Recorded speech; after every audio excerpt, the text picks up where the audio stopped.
Michelle Smallman, Chris Canty, Evan Cohen with you. Ryan Clark popping in. Hey! Let's start with the obvious place, CeCe's wallet. We've all been observing this. This has been a big theme on the show. Go ahead, fire away. One, though, he's such a large man. If he had a small wallet, I'd be nervous. Yeah, okay. Right? Because, like, if he just walked around one of those billfolds, it'd be weird. Okay. And the other part is, like, when you got a lot of money, you need a big wallet. Stop. I don't even carry cash like that. Yes, you do. That was cash he that has you a gave person me in from there, a long time ago. And the reason why it's still in there, it shows you I don't spend cash. Also, Give it to me. I can spend it. No. Now, Chris, for somebody to have a MasterCard, a Visa, American Express, a Discover, you got to have all those in there for it to get that fast. You think it's a lot of credit cards. What it really is insurance cards, is PBA cards for when I get pulled over. It's all of the cards that you got to show. TSA when you go to the airport. I didn't know you had to show so many different forms of identification when you got to the airport. Passport, driver's license, global entry card. You got to show 3 or 4 pieces of ID just to get on the damn plane. That's all of that stuff in my wallet. Still a lot of cash, though. Can you just hold it up so the camera can see it, by the way, for those on ESPN too? Here we go. I mean, it's become a huge thing. It's bigger than It looks like a sunglasses case. the George Costanza wallet. His wallet like an Egg McMuffin. Like, for sure. RC, the news yesterday, Joe Flacco named starting quarterback for the Browns. That was obvious. The less obvious thing is what happens after that. Your reaction to all of it? Yeah, I think the first thing, to me, it shouldn't have been obvious, though. Like, we know who Joe Flacco is, right? Joe Flacco was a guy that was working to see if he was going to start his TV career 2 years ago. And yes, he has a great finish in 2023. He goes to Indianapolis. He's not able to really take the starting job there from Anthony Richardson. And now that he's back, you're making the comfortable decision, right? This is like when people spin the block in a relationship. You know what I mean? It's like you had a girl and she was good, or you had a guy and he was good, but you was like, I'm kind of getting over this. You went out in them streets and them streets wasn't hot for you, so now you go back to the old thing. That's what they've done. Instead of looking at Dylan Gabriel and looking at Shedeur Sanders and saying, can one of these young men be our franchise quarterback of the future, knowing that we have 2 first-round picks in 2026?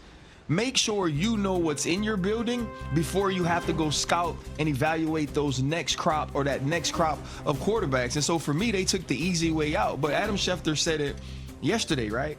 When we look at the depth chart, who's listed as number 2 is now what's important. Is that Kenny Pickett, and you're going to say, okay, now we're going to play the 2 older guys, or are you going to be getting either Dylan Gabriel or Shedeur Sanders ready to play, like Chris said in the break, because you don't expect Joe Flacco to be your starter for 17 weeks. RC, switching gears, we saw Matt Stafford for the first time this preseason at practice. He's been dealing with the back injury.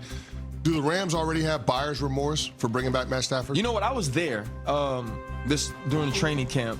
And it was earlier in training camp, and it wasn't like a huge sense of urgency, right? They felt like the back flared up. It was going to be a pain management thing, and then he'd be ready for the season.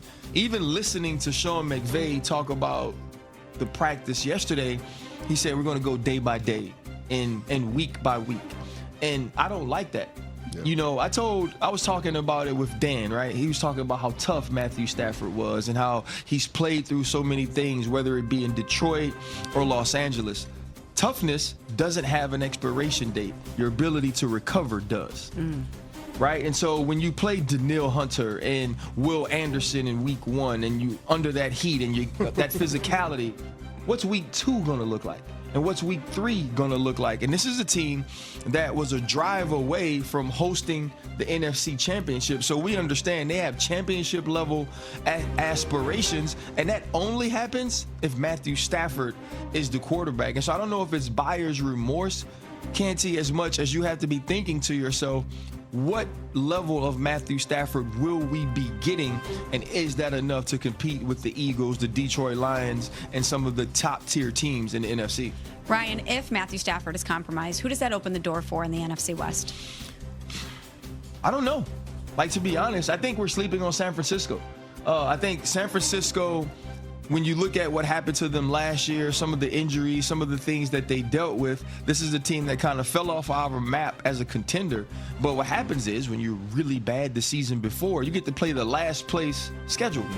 And now Brock Purdy is secured going forward. You are healthier on offense. You're going to wait to probably like week 6, they said, so Brandon Ayuk can be back. But if Kyle Shanahan can keep this team together, if they can be healthy throughout most of this season, I think they have the easier schedule. And also too though, like, experience in winning, it becomes a habit, right? This is the team that understands how to win. This is the team that believes last year was the anomaly, right? That the stuff that they did before that wasn't the fake stuff. That's truly who the San Francisco 49ers are. And so I believe it opens the door for them, because we still don't know what the Arizona Cardinals are going to be under Jonathan Gannon this year. We don't know if Sam Darnold with Minnesota was a fluke, right? Mike McDonald, I think, is a genius defensively, and I believe they'll be really good on the defensive side of the football. But who do they become offensively? And so I think San Francisco is the team I'd have the most confidence in based on what I've seen them do. We're talking with Ryan Clark, of course, ESPN NFL analyst. Get up, First Take. You'll see him today. You just led me into something. I would take the over on games played and snaps played for Jalen Milroe and Stetson Bennett this year. Seattle and LA respectively. Not that I don't think this. So you think Stetson plays more than Jimmy G? I think if Stafford gets hurt in game, Jimmy G plays. If he's out for a while, why not give Stetson Bennett a chance? Why give Stetson Bennett a chance? Okay, I'll tell you what. It's a very fair, and I'm not suggesting he's a Hall of Famer by any stretch of the imagination. If you have 2 first-round picks next year, like they do, same situation as Cleveland. If somehow, some way, you find needle in the haystack and you have a mid-round quarterback on that dollar figure with 2 first-round picks that could be your franchise quarterback, you've hit the lottery. I would just give him a game or two. I think Cleveland and the Rams are in different positions. The Rams aren't in the position to just be trying to see if Stetson Bennett can play. The Rams are in position that Jimmy G, for whatever it's worth, however you feel about it, has started in a Super Bowl. Has been to multiple NFC championships. And you have Devontae Adams, who is an upgrade over where Cooper Kupp was last year. Puka Nacua is a star. Kyron Williams just signed an extension. You feel like you have a good team, right? And so defensively, you have one of the best fronts in all of football. I don't think Sean McVay is going to be in a spot where he's like, let's see if Stetson Bennett can go from walk-on to Pro Bowl quarterback. Like that I'm going to call the Falcons and see what's up with Kirk Cousins. You know what I'm saying? Like this you is up? What about Milroe?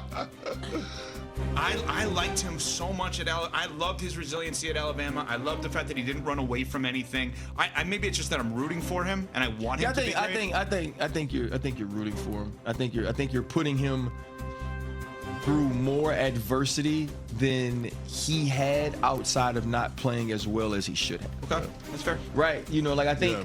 You go back to that Georgia game, and I heard you talking about Ryan Williams, who is like crazy. We don't speak about this dude more. Yeah. He's an absolute stud. Ryan Williams goes crazy against Georgia, and we're sitting here thinking to ourselves, okay, Jalen Milroe might be a first-round draft pick. And then the season sort of tanks. You lose to Vanderbilt, I think, the next week, and then obviously he never plays as well as you expected him to play. I think that there is certain offensive packages for Jalen Milroe this year, but if Jalen Milroe has to take the bulk of the snaps for the Seattle Seahawks, I don't believe that's a good thing for this year. I do believe he could become a good starter in this league, especially with the way the game is changing. I just don't know if he's ready for that right now. Understood. All right. Ryan Clark, always great stuff. Anything else to promote? I'm just sorry I didn't agree with you more. Are you? Because I just really like him. I like when Ryan Clark, I don't mean to go third person, does the Evan Cohen imitation. His shoulders go up and he has to be slumpy because he's in such good shape. Like, you look at me and it's like, all right, I got to be the schlub when I do the Evan imitation. You only threw 7 picks in one game. Hey, let's be honest. That's crazy.